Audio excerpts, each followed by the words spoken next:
This ad strategy helped me generate millions of dollars and over 100,000 orders on Shopify. And today I'll be teaching it step by step so that you can build a profitable Shopify dropshipping store as well. Unlike most strategies online, this strategy can work with any budget on any social media platform, so it can be Facebook, TikTok, Instagram, Pinterest, and even Snapchat. But I want you to keep in mind two things before I reveal the secrets. Number one is that the higher daily ad spend that you have on your account, the faster you're going to collect the data, which will ultimately allow you to make the decisions moving forward. And number two is that this strategy has to be slightly adjusted depending on what platform you're advertising on. You want it to look native to the platform, so TikTok should look like TikToks. You basically need content that's going to hold the attention on that platform. All right, now let's get into the strategy. But before that, if you're brand new to Shopify and you want to start a store for just $1 a month for the first 3 months, I partnered with Shopify for this discount code, so instead of spending over $100 for 3 months, you only have to spend $3. I'll have a link down below if you want to take advantage of that. The second thing is, if you want to learn from me and my team at Ecom Remastered, we can build custom websites for you, custom UGC content, host 2 to 4 live weekly coaching calls, and the membership is lifetime, so you can come as much as you want. If this sounds like something that you want to do when you're starting off your dropshipping journey, make sure to book an application call down below. All right, now let's get right into the video. All right, so there are 2 parts to this ad strategy. And right now I'm gonna walk you through the first part, so make sure you're paying attention and take some notes. All right, so the first step is essentially taking your product right here and plugging it into your first campaign. Now, all campaigns are set up the exact same on all social media platforms. It's campaign level, ad set level, and creative level. Hence the reason that this will work on any social media platform. Now, after you created your campaign, you're gonna move down to the ad set level. So each of these ad sets are gonna be 3 different marketing angles. Now, for an example, we're gonna use the Solo Wave product, which is like a red light therapy on your skin. So 3 marketing angles that you could use for this product, which would be separated by each of these ad sets. The first one would be to help with acne. The second one would be emphasizing making your skin more youthful. And maybe the third one would be to prevent wrinkles. Now, I want to point this out. When you set these up with 3 different marketing angles, it's very, very crucial that you're only testing one variable at a time. That way you know and you can actually attribute it to the success of whatever campaign that you're running or ad set that you're running. So for this example, for testing, you're going to be testing marketing angles. And when you're in the ad set level on most social media platforms, you're going to have interest targeting, age demographics, and placements. It's very crucial that you keep these all the exact same against the 3 ad sets. Again, the only variable that we want to be testing is the marketing angle in the beginning. So now for all of the ad sets, let's say they're 18 to 65 years old, both male and female, targeting the United States, United Kingdom, Australia, and New Zealand. Everything there is the same. The only difference is that you're going to change each of the ad set names to whatever marketing angle that you're representing. And if you need help coming up with marketing angles and you're not good at ideation for e-com stuff in general, I highly recommend that you use Dropbotai. All you have to do is plug in your product here in the generate section, plug in any additional information, and let's say you need some marketing angles, you click on the configure section or whatever branding elements that you need. Then you're going to hit generate, and then on the right side you can see your generations and you pick whichever ones that you like, copy and paste them, or if you don't like any of them, you just hit the regenerate button right here and it'll come up with a few more. It's such a powerful tool for e-commerce. I really wish I had it when I started, and if you want to try out Dropbot, I'll have a link down below. Now, the third step after you've established your marketing angles is to create 3 image ads under each of those marketing angles. So marketing angle 1 or ad set 1 will have 3 image ads underneath it that you need to create. Having 3 under each of these, or 9 creatives total, is going to help lower your cost per link click, your CPMs, and it's going to allow the social media platform to use that ad budget optimization and distribute the individual ad set budget to the 3 ad creatives however it feels. This is based on people's responses, feedback, and the quality of the ad. It's really going to help you down the line, but having 9 image ads may seem overwhelming. It's actually not even nearly as hard as having 9 video ads. And to create the image ads, you can use something like Canva or Figma. It's really easy and they're free. And if you're stuck on what to actually put in your image ads, just go on Facebook ad library and look up your competitors and see what image ads they're using right now. Take it as inspiration, put your own twist on it. And to do this, all you have to do is go on the Facebook ad library platform, and here we can type in Solo Wave. Click search, and now you can see all of the current ads that they're running. So there's an example of an image ad right here. That's how easy it is to find your competitors' ads and take inspiration from it. It's super simple. So if you get stuck, rely on this and also rely on Dropbot to help with your ideation and copywriting. Now that we've got our campaign set up and ready to test, we need to talk about the budget. Most people will say that you need a really high budget to see results, but that's not really the case. Having a lower budget just means that you need to run the ads for longer. And a good rule of thumb for budgeting for a test like this is to run it to 3 to 5 times your average order value.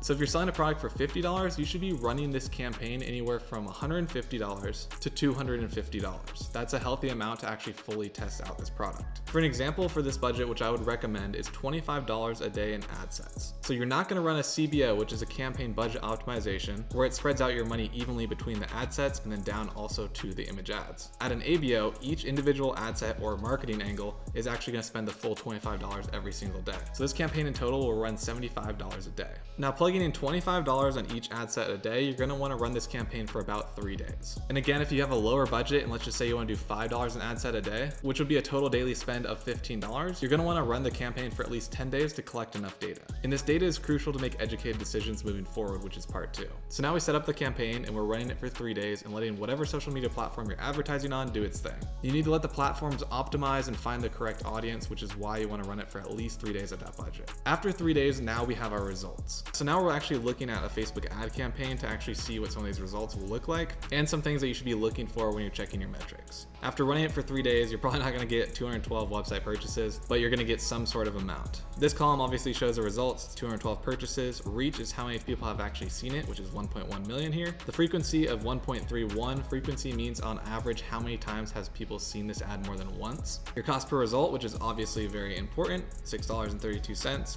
Your budget, daily budget, the total amount spent, total impressions, CPMs or cost per 1,000 impressions. This is actually how most social media platforms will bill you. So this one is actually very, very cheap. It's 86 cents for 1,000 impressions. And then you're going to get your link clicks, cost per link click, click-through rate, and all that stuff. Some metrics to compare the other image ads against each other in the beginning that are important would be CPMs, cost per link click, and obviously cost per purchase. Now, I get people asking me all the time, how important are CPMs? How low should I get them? How important are cost per link click? And the answer is that it really depends. If you're selling a product that's $500, you're probably going to get a higher CPM.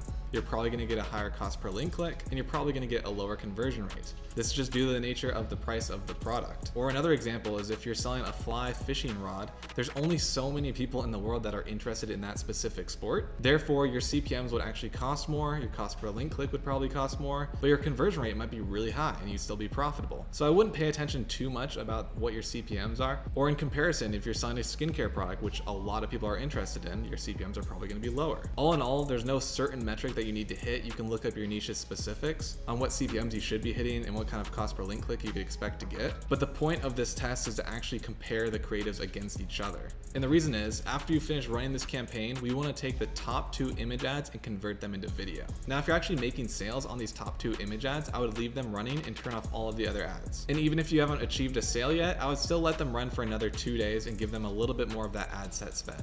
Now, like I said earlier, we're going to take the best 2 performing image ads and the marketing angles that they represent, and we're going to turn them into videos. This could be anything from GIFs, UGC content, which I do recommend, product demos, or dropshipping typical style videos. It really depends on what platform you're advertising on. If you're advertising on TikTok, make sure that they look like TikToks. You'll probably want to use UGC content. But if it's on Facebook specifically, you can probably get away with an image ad. But if it's say on YouTube or Facebook, maybe you can do a product demo and that would actually fly on that platform. Now, going back to the example here, you're taking these 2 winning ads and you're moving them into making videos out of them. What's really important here is to identify which marketing angles worked. So let's say marketing angle 1 over here worked and that was the winning ad that we had, and marketing angle 3 worked and that was the winning ad that we had. Before we actually run and create these video ads, you want to go back to your website and optimize it for these marketing angles. And how you can do that is actually take the product on your Shopify store, make a duplication of that product page. So now you have 2 different links to 2 different product pages, but it leads to the same product that you're selling. And then you can optimize each link and landing page to represent those marketing angles even better. So for example, I think ad set 1, our marketing angle was about acne. You're going to create an entire new landing page for acne specifically. All the product descriptions, everything in the page is going to represent how this product solves your problem, which is acne.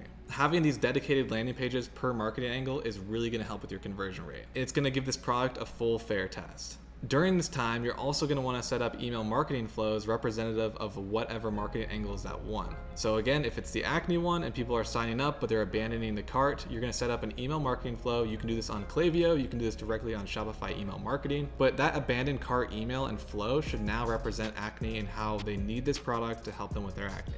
Both of these optimizations of the email marketing and your website are really going to help you give it a full fair test and also help with your conversion rates. Now, once you set all of that up, it's now time to make the video ads. This is the second part of the strategy. Here we're going to be running the video ads that are new and also still running those image ads if they're doing well still. Now you can see here, we're moving down to the scaling campaign. We're going to have the 2 ad sets, which were the 2 winning marketing angles. Now we're going to have the video ad. You're also going to throw in your winning image ad in there and then another video ad on top of that with a different creative, maybe a different hook. Same thing thing for the second winning ad from before. We're gonna have a second ad set, the winning image ad, 2 new video ads with different hooks and creatives. Now at the campaign level, we talked about earlier how there's a CBO and an ABO, which is a campaign budget optimization and an ad set budget optimization.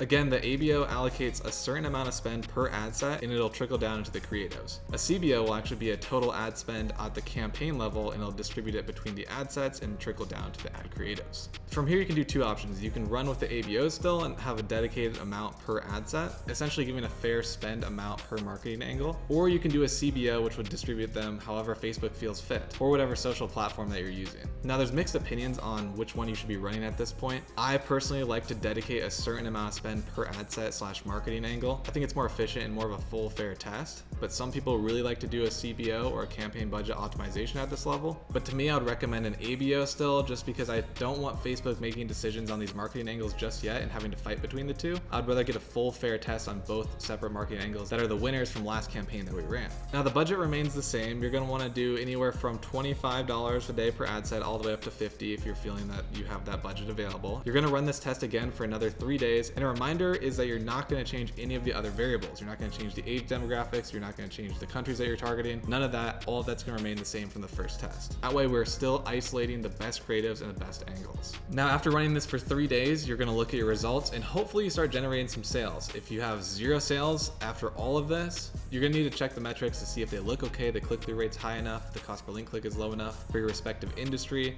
You're probably going to want to check that quality of the ad creatives. It's very, very important to have high quality ads. Don't just throw them together in like 2 minutes. At this point, a lot can really be going wrong if you're not making any sales. It could be the product, the marketing angles, the website. There's so many different things, but at least now you know that you gave it a fair, full test. And if you now are profitable, that's fantastic. Whichever angle performed the best and ad creatives perform the best, isolate them, duplicate them, and bring them into a new campaign to scale your ads. All you have to do for that is just duplicate it, turn off everything else but that one that was performing the best, increase the budget to whatever amount that you want, and run it. And as a reminder, if you're profitable on all these things, you're scaling up well, you still want to be A/B testing against the original ad test that you've done, because you can always find one that's more profitable and you never know when your ad's going to get fatigued. This strategy is how I took one of my stores from breaking even for 3.5 months to the next full month after that, making a net $17,000 profit. Once you've completed this full fair test, hopefully you have some results. If you don't, keep repeating this process. And even if you do have results, the point is to keep repeating this process. You can always make more money. You can always test new products, new angles. You can always be more profitable. It's very important to always A/B test. All right, guys, there you have it. That's the strategy that generated me millions and hundreds of thousands of orders. I hope this makes sense. I know I didn't build it out on the social media platform specifically. I do have full-length videos on that if you want those details. Make sure to check those out on my channel after. This is just a good overarching view of how you structure your ad campaigns to see the most success, especially in 2023, moving into 2024. All right, guys, thanks for watching. I hope this video helped you. And if you have any questions, leave them down below in the comment section. And if you like this video, make sure to smash the like button, subscribe, because I'm gonna be posting so much great content here in Q4. All right, guys, again, thanks for watching, and I will see you guys next time.